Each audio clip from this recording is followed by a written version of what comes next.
Well, it's that time of year when the cold weather is really causing some havoc on some of our garden friends. So it's real important for us to try to provide some food, shelter, and water for our friends, the birds.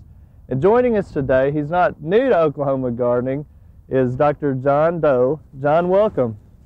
Good to be and back. If you'll remember, Dr. Dole is an assistant professor in horticulture, but he's also involved in the Payne County Audubon Society. So we've got John here today to talk to us about some things that we need to do for the birds. And John, why would we even want to try to protect the birds and bring them in this time of year? I mean, is it for the feeding on insects? There's not anything. Why would we want to do something like that? For the enjoyment. This time of year, there's not as much to do in the garden. And by feeding the birds, we can still make use of our garden, as well as help out the winter birds. Right. Now, in talking with you earlier, I found out something that's interesting, that the birds this time of year are really the seed-eating birds versus during the summer the ones we see in the garden. Tell us a little bit about that and clarify it. The birds that we have during the winter are the ones that feed on seeds and some on fruit. During the summer, the ones we like to have in the garden the most, like swallows, for example, are the ones that feed on insects. Most of those have left before the insects are killed by the frost. Okay, good. Well, let's talk a little bit about some of the food that we would try to use for this time of year. What's the most common thing?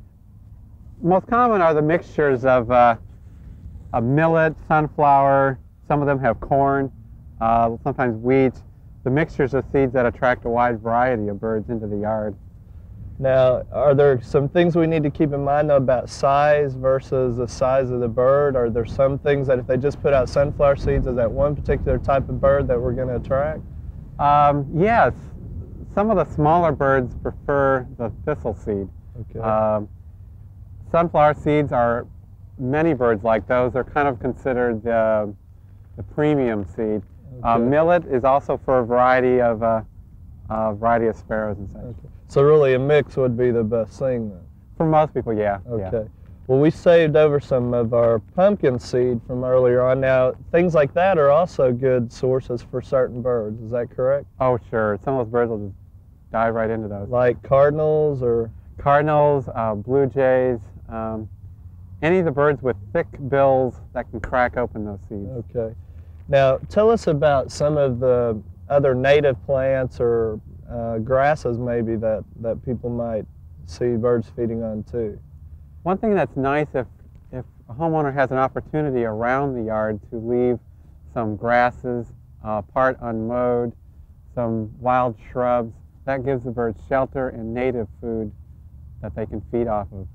Well, we've shown them some plants that have fruit this time of year, like the Pyracantha and the Hawthorn. Those crab apples, things like that, are great selections for fruit, but shelter is something we forget about, and you alluded to that a little bit. Yes, any of the dense shrubs. They love dense shrubs where they can hide in as they zip back and forth from the feeder in your yard. Well, we've got our feeders here among our pine trees, and you said that's a good source of shelter because of the... Well, they keep the needles all winter. Okay, yeah. So the evergreen plants. Tell us a little bit about the actual food feeders that we would use. What's a good thing to keep in mind there? There are a lot of different styles, and lately every type of feeder on the market. We've got several of them here at Oklahoma Gardening. The small tube one is great for finches. You put thistle seed in that one. The bigger barn one is great for a whole variety of birds. It's accessible to the large birds as well as the smaller birds.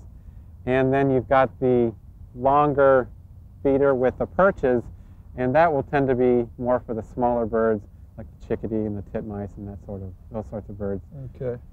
Also, well, really though, when we're putting them up, it's important to locate them in a sheltered area again. yes, you want them open so the birds can see around them as they're feeding, but yet close to shelter, where if they want to hide, they can zip back into the bushes of the trees. Okay.